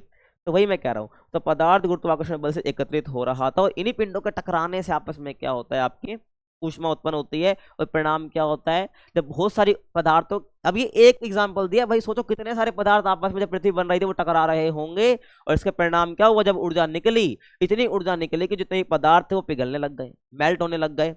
और जब पदार्थ पिघलेंगे तो क्या होगा, वहां पर एक और प्रक्रिया में देखने को मिलती है, विभेदन, वही आपको बता रहा हूँ। तो पृथ्वी का तापमान इतना अधिक हो गया क्योंकि पदार्थ सारे आपस में टकरा रहे थे अलग अलग गुरुत्वाकर्षण बल की वजह से। जब टकराए और आपस में टकराने से ऊर्जा इतनी निकली, तो इतना ऊर्जा निकली कि जो पदार्थ है वो पिघलने लग गए, और ये लगभग पूरी तरह से पिघली हुई अवस्था थी। सारे पदार्थ पिघलने लग गए। ठीक है, सारे पदार्थ क्या हो गए? पिघलने लग गए। एक तरह से आप ये समझ सकते हो, ऐसी स्टेज आ गई, सारे पदार्थ आपके पिघलने लग गए। ठीक है, और इसी अवस्था में क्या हुआ? घने और हल्के पदार्थ अलग हो गए। ठीक है, जब आपकी पिघलने वाली अवस्था होती है ना, जब आपकी कोई चीज़ पिघलने लग जाती है, तो उसमें जो घने और जो हल्के पदार्थ हैं वो अलग अलग होने लग जाते हैं। ध्यान रखना, अलग हुए कैसे? जो भारी पदार्थ थे, मेरी बात ध्यान सुनना, जो हल्के और जो भारी पदार्थ है ना, ठीक है, यानी हल्के और भारी पदार्थ का मतलब है घने और हल्के हो जाते हैं। ठीक है, तो ये अलग अलग होने लग गए। क्यों? क्योंकि दोनों की घनत्व अलग अलग है ना। वही बात है। तो भारी पदार्थ जैसे कि लोहा, वो नीचे जाकर केंद्र में चले गए, और जो हल्के पदार्थ हैं वो ऊपर की ओर आकर सतह पर जम गए। ठीक है, देखो ये बात ध्यान सुनना, पूरी पिघली हुई अवस्था चल रही है। क्या चल रही है? पूरी पिघली हुई अवस्था चल रही है, सारे पदार्थ पिघल रहे हैं, सारे पदार्थ यहाँ पर पिघल रहे हैं, वो नीचे जा रहे हैं। जब ये सारे अभी जो पदार्थ जिससे बने होंगे, ये पदार्थ जिस जिस चीज से बने होंगे, तो इसमें मान लो जो भारी चीज है और जो हल्की चीज है, तो भारी चीज तो नीचे चले जाएगी, आपको खुद पता है। जो भारी चीज होती है वो तैरती थोड़ी, वो नीचे चले जाती है, जो हल्की चीज है वो ऊपर आ जाएगी। तो बस भारी चीज नीचे जाएगी और हल्की चीज ऊपर आ जाएगी, और हल्की चीज ऊपर तैरेगी, और जैसे जैसे तापमान आपका गिरेगा, तापमान आपका कम होता जाएगा, और वो यहाँ पर इस सतह पर वो चीज जम जाएगी, और जो बाकी आपकी चीज भारी थे वो नीचे जाके चलेगा ही नीचे। ध्यान रखना। इसलिए क्या होता है आपका, जैसे जैसे आप नीचे जाते हो आपका घनत्व बढ़ने लग जाता है। आई होप आपको समझ आया होगा। जैसे भारी पदार्थ आपका लोहा हो गया, वो नीचे जाकर केंद्र में चले गया, और जो हल्के पदार्थ हैं वो ऊपर की तरफ आ गए, ऊपर की ओर सतह पर आकर जम गए। और जमेगा कब? जब टेम्परेचर आपका कम होगा। और इस समय के साथ क्या होता है? समय के साथ सतह ठंडी होती है, और परत जो ऊपर आके जमे थे हल्के पदार्थ, ये आपकी परत क्या होती है? ठोस हो जाती है, और आपका स्थल मंडल का निर्माण होता है। और ध्यान रखना, वो प्रक्रिया जिसमें भारी पदार्थ नीचे जाते हैं और हल्के पदार्थ ऊपर आ जाते हैं, इसको हम क्या बोलते हैं? इसको हम बोलते हैं विभेदन। क्या बोलते हैं भाई? हम इसको विभेदन बोलते हैं। ध्यान आपको रखना है। ठीक है, आगे चलो और आगे बात करें। और ये प्रक्रिया परतों के निर्माण के लिए जिम्मेदार है। मैंने बताया ना आपको भाई, हल्के पदार्थ ऊपर आ गए। ठीक है, अगर मान लो ये सरफेस है, पूरी पिघली हुई अवस्था है, ठीक है, भारी पदार्थ नीचे आ गए, ठीक है, हल्के पदार्थ ऊपर चले गए, और यहाँ पर अब टाइम के साथ तापमान गिरा, और ये जो जम गए यहाँ पर, और ठोस परत बन गई, जिससे हमारा आज का स्थल मंडल, जिसमें हम खड़े हैं, ठीक है, नाच पा रहे हैं, ठीक है, बैठ पा रहे हैं, तब के स्थल मंडल बन गया। और जब भारी पदार्थ नीचे आ गए, हल्के ऊपर आ गए, तो इसी से आपकी क्या बनती है? परतों का निर्माण हुआ है पृथ्वी की। जो मैंने दिखाई ना आपको पीछे, कौन कौन सी ऐसे? Crust, mental, outer core, inner core, ये अंदर अंदर तो आप देख रहे हो ना, इसी वजह से हुआ है। जो क्रस्ट बनी है, आप कह सकते हो ये हल्के पदार्थों से बनी है, और भारी पदार्थ आपके नीचे चले गए, जिससे जैसे जैसे आप नीचे जाते हो पृथ्वी के, मान लो मैं यही बना देता हूँ, मान लो ये पृथ्वी, ये जहाँ पर हम खड़े हैं, ठीक है, जहाँ पर मान लो ये व्यक्ति खड़ा है, ठीक है, ये व्यक्ति कुछ आपका यहाँ पर खड़ा है, ठीक है, ध्यान रखना, एक व्यक्ति खड़ा है, तो ये सोचता है यार नीचे कुछ है क्या। अगर इसने ज्योग्राफी पढ़ी होती तो इसको पता होता है नीचे कुछ है। तो यहाँ पर नीचे क्या है आपका, आपकी अलग अलग प्रकार की क्या है, ये परतें हैं, जो कि बने कैसे? हल्के पदार्थ ऊपर आने से, भारी पदार्थ नीचे जाने से। ठीक है, इस वजह से आपकी जो परतें बनी है, और जैसे जैसे आप नीचे जाओगे घनत्व आपका बढ़ता जाएगा, वैसे वैसे घनत्व आपका बढ़ता जाएगा। समझ आ गया? और आगे मैं बात करूं, 2 मिनट इसको इरेज कर दे। देखो, और चंद्रमा के निर्माण के समय हुए महाविस्फोट से क्या हुआ है? तो कोई बताऊंगा आपको। पहले हुआ करता था आपका भाई कि मून कैसे बना, लेकिन अब ये हटा दिया आपके एनसीईआरटी से। ठीक है, अगर आपके पास पुरानी एनसीईआरटी है तो अपना नया सिलेबस चेक करो, उसमें आपको ये सब टॉपिक नहीं दे रखे होंगे। चंद्रमा का निर्माण वगैरह कैसा हुआ है, देखो अब यहाँ पर क्या बता रहा हूँ कि चंद्रमा के निर्माण के समय क्या हुआ? महाविस्फोट हुआ। क्या हुआ? महाविस्फोट हुआ। क्योंकि देखो चंद्रमा का जो निर्माण है ना, बोला गया जो चंद्रमा का निर्माण है, पहले आप इसको समझो है ना, तभी आपको समझ आएगा। तो चंद्रमा का निर्माण है वो कैसे हुआ? महाविस्फोट से हुआ है। क्या हुआ है? महाविस्फोट से हुआ है। यानी कि मान लो ये कुछ चीज है, मान लो पृथ्वी है, बोला गया पृथ्वी है, यही बोला गया कि एक पृथ्वी, एक अपना पदार्थ है जिसको पृथ्वी कह रहे हो, तो इससे आके एक बड़ा सा कुछ टकराता है, क्या कुछ टकराता है, और इससे कुछ हिस्सा आपका एक अलग हो जाता है। इस मान लो कुछ हिस्सा यहाँ से निकल के ये अलग हो गया, अलग हो गया, और यही क्या पृथ्वी का चारों ओर चक्कर लगाने लग गया। ठीक है, पृथ्वी के चारों ओर चक्कर लगाने लग गया एक ऑर्बिट के अंदर, ये मून बन गया बस। तो आपस में समझ रहे हो, ये महाविस्फोट हुआ। क्या हुआ? महाविस्फोट हुआ, क्योंकि एक पदार्थ आपस में एक टकराया आके पृथ्वी से, और उससे कुछ हिस्सा लगा और वो मून बन गया। समझ आ गया? तो जब ये पदार्थ टकराया, पृथ्वी बन चुकी थी, सब कुछ काम हो चुका था, विभेदन की प्रक्रिया मैंने आपको बता दी, लेकिन चंद्रमा के निर्माण के समय जब ये महाविस्फोट हुआ तो पृथ्वी फिर से गर्म हो गई, पृथ्वी फिर से गर्म हो गई, और विभेदन का दूसरा चरण इसको हम कहते हैं। तो पृथ्वी की परतें बनने लग गई। ठीक है, तो दोबारा गर्म हुआ तो पृथ्वी की परतें फिर से आपकी बनने लग गई। जैसे आपकी परपट्टी जिसको हम क्रस्ट कहते हैं, जो कि सबसे ऊपरी परत है, परवार जिसको मेंटल कहते हैं, सबसे ये क्रस्ट के नीचे वाली है, बाह्य करोड़ बता चुका हूँ, इसलिए आपको यहाँ पे नहीं दिखा रहा हूँ। ठीक है, बाह्य करोड़ जो कि आपके तरल रूप में है। ठीक है, और आपकी जो आंतरिक करोड़ है जो कि ठोस और बहुत गर्म है। ठीक है, बहुत घनी है, ध्यान रखना। ठीक है, ये आपकी ठोस है ये। ठीक है, ये आपकी तरल है। समझ आ गया? ये आपको ध्यान रखना है। समझ आ गया? ये आपको ध्यान रख लेना है। और सतह से केंद्र तक घनत्व बढ़ता है, सब बता चुका हूँ। आगे हम बात करते हैं वायुमंडल और जलमंडल का विकास किस प्रकार से हुआ है। वायुमंडल और जलमंडल का आपका विकास कैसे हुआ है? वायुमंडल को पता है, और जलमंडल यानी पानी वगैरह। ठीक है, देखो, तो आज के वायुमंडल में मुख्य तत्व क्या है आपके? नाइट्रोजन है और ऑक्सीजन है। आज के वायुमंडल में बात करता हूँ तो कौन सी गैसेज हैं आपकी? नाइट्रोजन और ऑक्सीजन है। नाइट्रोजन और ऑक्सीजन है आपकी। अगर आप मैं आपको बताऊं तो लगभग आपकी 71% तो आपकी क्या है? नाइट्रोजन है आपकी नाइट्रोजन है। ठीक है, और लगभग आपकी 21%। ठीक है ना, अगर मैं सही हूं तो 21% ही है वैसे तो। ठीक है, आपकी O2 है। आज सबसे ज्यादा गैस आपकी क्या है? नाइट्रोजन और ऑक्सीजन ही है वायुमंडल के अंदर। ठीक है, अरे भाई वायुमंडल क्या है? पृथ्वी के चारों एक चादर के रूप में काम करती है। ठीक है, ब्लैंकेट की फॉर्म में काम करती है, जिसकी लगभग आपकी 4 से 5 परत है, ध्यान आपको रखना है। समझ आ गया? तो आपके जलमंडल और वायुमंडल का विकास इसी प्रकार से हुआ है। तो पहले हम बात करते हैं वायुमंडल की, जो कि लगभग 33 अवस्था इसकी भी दे रखी है। तो प्रारंभिक वायुमंडल का नाश हो गया। जो मैंने बताया पहले वायुमंडल में क्या था? आपकी हाइड्रोजन हीलियम गैस थी, है ना। पहले वाले वायुमंडल में जब पृथ्वी चट्टानी गर्म थी, तो उस टाइम पे तो इंसान रह ही नहीं सकता था, क्योंकि ऑक्सीजन नहीं है ना भाई, ध्यान रखना। तो मुख्य रूप से हाइड्रोजन और हीलियम गैस थी शुरुआती वायुमंडल में। तो ये सौर पवन से ये गैसें अंतरिक्ष में उड़ गई। और ये केवल पृथ्वी के लिए नहीं हुआ, बल्कि जितने भी सभी पार्थिव ग्रह हैं उनके लिए हुआ, ये उनके साथ भी ऐसा हुआ है। देखो के बाद ध्यान सुनना, ये सन है। ठीक है, सन है, और सारे ग्रह जो होते हैं वो सन का चक्कर काटता है, आपको पता है। ठीक है, अब देखो यहाँ पर एक ग्रह होगा, ठीक है, यहाँ पर एक कुछ ग्रह होगा, और यहाँ पर भी कुछ ग्रह होगा। और पृथ्वी कौन सा? तीसरा ग्रह है। पृथ्वी क्या है? तीसरा ग्रह, आपको पता होगा। और ऐसे और भी ग्रह आपके यहाँ पर हमें देखने को मिल जाता है, अगर मैं समझाना चाहूँ तो आपको। ठीक है, अगर आपको समझाना चाहूँ तो ये कुछ ग्रह आपके मैंने बना दिए हैं। ये आपका क्या? सन है। ये सन है आपका। सूरज के पास वाले जितने भी ग्रह हैं उनको बोला जाता है पार्थिव ग्रह। और सूरज से जितने जो दूर ग्रह हैं और आकार में बड़े भी हैं, इनको बोला जाता है जोवियन ग्रह। इनको बोला जाता है जोवियन ग्रह। तुम्हारे एनसीईआरटी से हटा दिया है, लेकिन फिर भी तुम्हें बता रहा हूँ। ठीक है ना, ये जोवियन ग्रह हैं, और ये आपके क्या है? पार्थिव ग्रह, जो कि पास है और आकार में छोटे भी हैं। ठीक है, ध्यान रखना। तो पार्थिव ग्रह आकार में छोटे भी हैं, आकार में भी छोटे हैं, ध्यान रखना। और इस सन के बहुत नजदीक है, और जो आपके जोवियन ग्रह हैं ये सन से बहुत दूर है। ठीक है, अब यहाँ पर जो है सन से निकलती है सौर पवन। सन से क्या निकलती है भाई? सौर पवन। सन से क्या निकलती है आपकी? सौर पवन निकलती है। बस जो स्टार्टिंग के वायुमंडल में जो हाइड्रोजन और हीलियम गैस थी, तो इसी सौर पवन के कारण क्या हो जाता है, ये जितनी भी आपकी हाइड्रोजन हीलियम गैस थी स्टार्टिंग के वायुमंडल की, ये पृथ्वी से उड़ जाती है।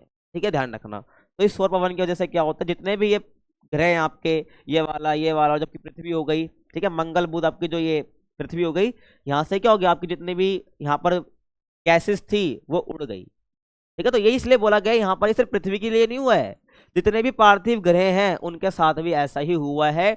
तो पृथ्वी में जो वायुमंडल में जो थी हीलियम और हाइड्रोजन गैस, उसको उड़ा दिया यहाँ से। ठीक है, और इनके साथ जो भी थी उनको भी उड़ा दिया, जितनी भी गैसेस यहाँ पर थी, किसने? सौर पवन ने। समझ आ गई? प्रारंभिक स्टेज थी। समझ आ गया? इस प्रकार से आप देख सकते हो भाई कि आपकी सौर पवन निकल रही है, ठीक है, ध्यान रखना। सौर पवन निकल रही है भाई, तो यहाँ पे जो जो गैस वगैरह होगी वो भी उड़ गई, और जो पृथ्वी है इस पर जो गैसेस थी वो भी यहाँ से आपकी उड़ गई। ठीक है, ध्यान रखना, अलग हो गई।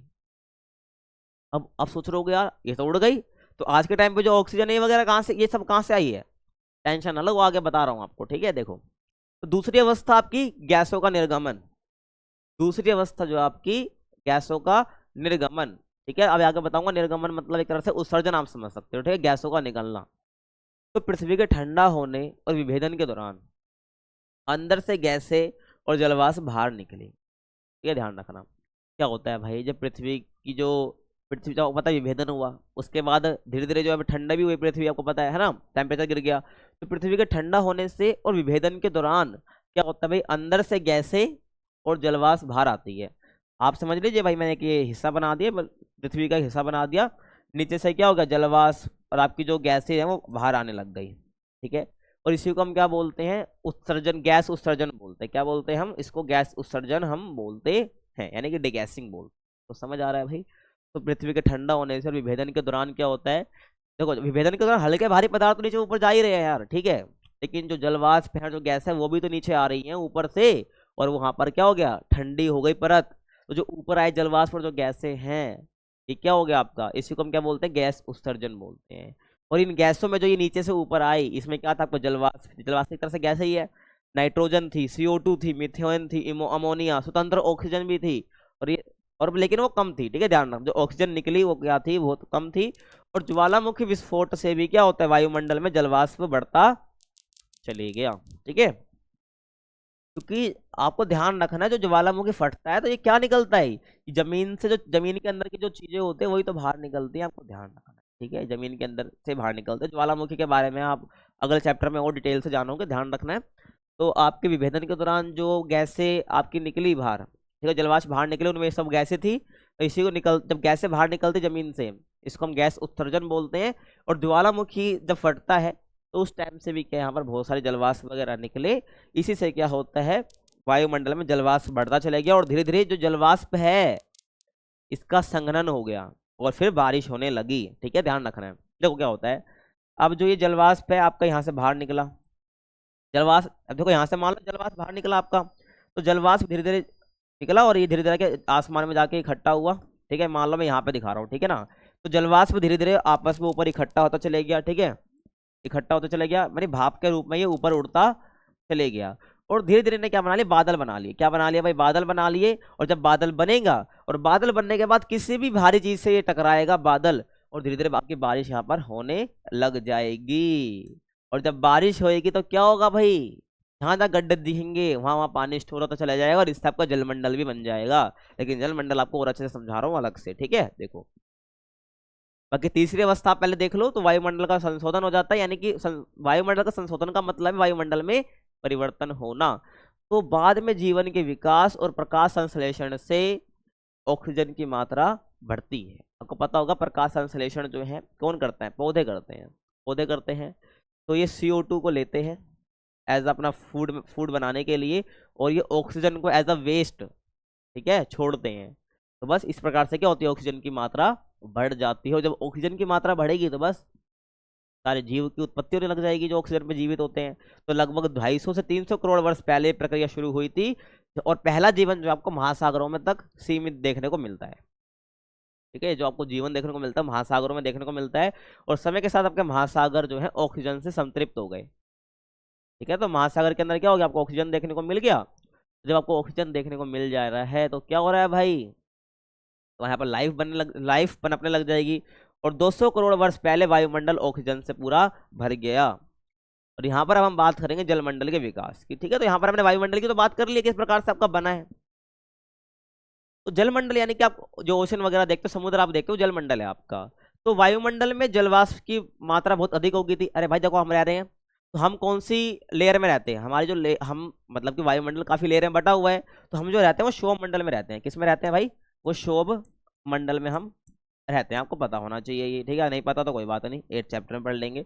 तो शोभ मंडल में रहते हैं, तो जो वायुमंडल का पार्ट है, तो हमारे वायुमंडल में जलवाष्प की मात्रा बहुत अधिक हो गई। अब जलवाष्प है तो ये भाप बन के ऊपर तो जाएगा, क्लाउड बनेगा और बारिश हो जाएगी, पीछे बताया मैंने आपको, है ना।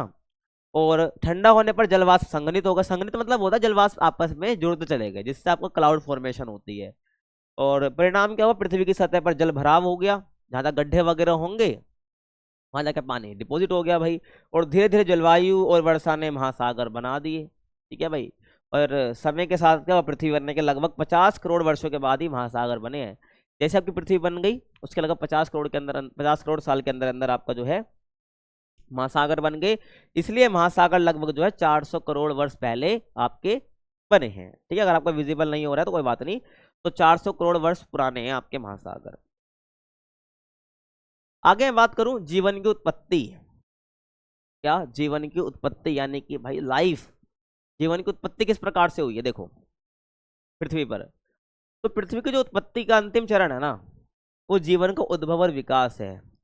देखो पृथ्वी की हमने प्रारंभिक स्थिति देख ली उत्पत्ति की, तो जो पृथ्वी की उत्पत्ति का जो लास्ट का स्टेप है, लास्ट का चरण है, वो कौन सा है, जीवन का उद्भव और उनका विकास कैसे हुआ है। तो जो आधुनिक वैज्ञानिक है ना, उनका कुछ दृष्टिकोण है, तो वो ये कहते हैं कि भाई जो जीवन की उत्पत्ति है ना, अब जीवन की उत्पत्ति यहाँ पर इंसानों से नहीं कह रहा हूँ मैं, ध्यान रखना, यहाँ पर जीवों की बात चल जाए, एनिमल ही क्यों ना हो, ध्यान रखना। तो जीवन की उत्पत्ति रासायनिक प्रक्रिया से मानी जाती है। क्या मानी जाती है, मानी जाती है। और ये प्रक्रिया बताती है कि भाई पहले क्या बने, पहले बने जटिल जैविक अणु, पहले क्या बने, जटिल जैविक अणु। ठीक है, ध्यान रखना, जटिल जैविक अणु बने, जिसको हम कॉम्प्लेक्स ऑर्गेनिक मॉलिक्यूल्स बोलते हैं। और इन अणुओं का आपस में क्या है, जुड़कर संगठन हुआ। क्या बोला भाई, पहले बने आपके जटिल जैविक अणु, जटिल जैविक अणु मतलब जिनमें जीवन है, और ये आपस में जुड़कर क्या हुआ है, संगठन हो गए। ठीक है, असेंबल हो गए। अब आपस में असेंबल हो गए तो क्या बन गया, आपका एक जीव बन गया भाई। और ये जो जड़ू ये आपस में चिपक कर क्या बने, बड़े जीव बने, जो भी बने, तो ये ऐसे बने कि अपने आप को दोहराने में सक्षम थे। क्या थे, अपने आप को दोहराने में सक्षम थे, यानी कि ये अपने आप को फिर से आप तो रिप्रोडक्शन कर सकते थे। ठीक है, मतलब कि फिर से अपने जैसे जैसे ये अणु बने आपस में जुड़कर संगठन इनका हुआ, अब जो भी ये बने ना, वापस में अपने आप को फिर से अपने जैसा ही सेम बना सकते थे। ठीक है, जिसको बोलते हैं अपने आप में दोहराना। और इन अणुओं ने निर्जीव पदार्थों को जीवित रूप में परिवर्तित कर दिया। समझ आ गया। अब ये ध्यान रखनी है कि जो इंसान है ना, वो सेलों से बना है, सेल यानी कोशिकाओं से बना है। और आपकी और भी चीज बताऊं तो आपके जितने भी अजीब वगैरह वो भी कोशिकाओं से बने होते हैं। तो जो यहाँ पर आपकी बात करी गई है कि जटिल जैविक अणु और इन अणुओं का आपस में जुड़कर संगठन हुआ, तो यहाँ पर बेसिकली मैं कहूँ तो कोशिका का फॉर्मेशन हो, आप कह सकते हो एक तरह से। तो वह कोशिका बनी। ठीक है, और इन कोशिकाओं, एक आपको पता है सेल डिवीजन आपने पढ़ा है। ठीक है, कोशिका विभाजन आपने पढ़ा होगा, आपने कोशिका विभाजन पढ़ा होगा। ठीक है, तो यही कोशिका विभाजन से क्या हो रहा है आपका, यहाँ पर ये देखो एक कोशिका थी। ठीक है, ये अपने आप को फिर से दोहराने का मतलब ये है कि अपने जैसे ये सेम और बना सकती है, और धीरे धीरे ऐसे जो है लाइफ बढ़ने लग गई पृथ्वी के अंदर। ठीक है, कोशिका विभाजन होने लग गया आपका। और ये जब के बता दिया आपको दोहराने में सक्षम थे, और इन अणुओं ने निर्जीव पदार्थों को भी जीवित रूप में परिवर्तित कर दिया। और यहाँ पर जो है ना, आपको प्राचीन जीवन के प्रमाण भी देखने को मिलते हैं कि भाई पृथ्वी पर प्राचीन टाइम में जीवन था, इसके प्रमाण देखने को मिलते हैं। तो विभिन्न स्थानों की चट्टानों में पाए गए जीवाश्म इसकी पुष्टि करते हैं। जीवाश्म वो होते हैं जो चट्टानों वगैरह, मान लो कोई चट्टान है वगैरह, ठीक है, चट्टान है ये, तो इसके अंदर मान लो हमें क्या मिल जाए, जीवाश्म मिल जाए, फॉसिल मिल जाए। ठीक है, जीवाश्म वो होते हैं जो पुराने टाइम पे कोई भी लाइफ वगैरह होगी तो उनके यहाँ पर हमें कुछ निशान वगैरह देखने को मिल जाए, हड्डियां वगैरह देखने को मिल जाए, तो वो जीवाश्म, या कहीं मान लो कि कहीं खुदाई हुई तो वहां पर हमको हड्डियां वगैरह देखने को मिल जाए, तो वो जीवाश्म का काम करती है। तो विभिन्न स्थानों की चट्टानों में पाए गए जीवाश्म इसकी पुष्टि करते हैं कि भाई प्राचीन टाइम पे भी के जीवन के प्रमाण हमें देखने को मिलते हैं पृथ्वी पर। और 300 करोड़ वर्ष पुरानी चट्टानों में पाए गए सूक्ष्म जीव जो हैं, सोच लो 300 करोड़ वर्ष पुरानी चट्टानों में हमें क्या देखने को मिलते हैं, कुछ सूक्ष्म जीव देखने को मिलते हैं जो कि नील हरित शैवाल के समान संरचना लगती है कुछ इस प्रकार से। ठीक है, जो जीवाश्म हमको मिले 300 करोड़ पुरानी चट्टान में, वो नील हरित शैवाल के, जिसको हम बोलते हैं ब्लू ग्रीन एल्गी, इसके समान हमें स्ट्रक्चर उसका देखने को मिलता है। तो ये बोला जाता है कि भाई जीवन की जो उत्पत्ति है वो इस टाइम तक हो गई थी। ठीक है, तो इसलिए माना जाता है कि जीवन की शुरुआत लगभग पृथ्वी पर 380 करोड़ वर्ष पहले हुई थी। और यहाँ पर जो है आपका चैप्टर ये फिनिश हो जाता है। आई होप आपको समझ आया होगा। कमेंट करे बिना मत जाना भाई, इस वीडियो से पहले कह रहा हूँ। ठीक है, वीडियो देखते हो लेकिन कमेंट एक भी नहीं करते हो। तो वीडियो कैसी लगी भाई, क्या डाउट आपका रहा, कुछ समझ आया या नहीं, ये कमेंट आपको बताना है। ठीक है, ध्यान रखना है। बाकी चैप्टर आपका फिनिश हो गया भाई, नाचो इसकी तरह। ठीक है, अब मिलेंगे आपको अगले चैप्टर में। ठीक है भाई। बाकी वीडियो पसंद आई तो क्या करना है आपको, वीडियो को लाइक करना है, सब्सक्राइब करना है भाई चैनल को, अगर मन कर रहा हो तो कर देना। बाकी मिलते हैं आपसे अगली वीडियो में, तब तक के लिए कीप वॉचिंग। ठीक है भाई, ध्यान रखना है आपको।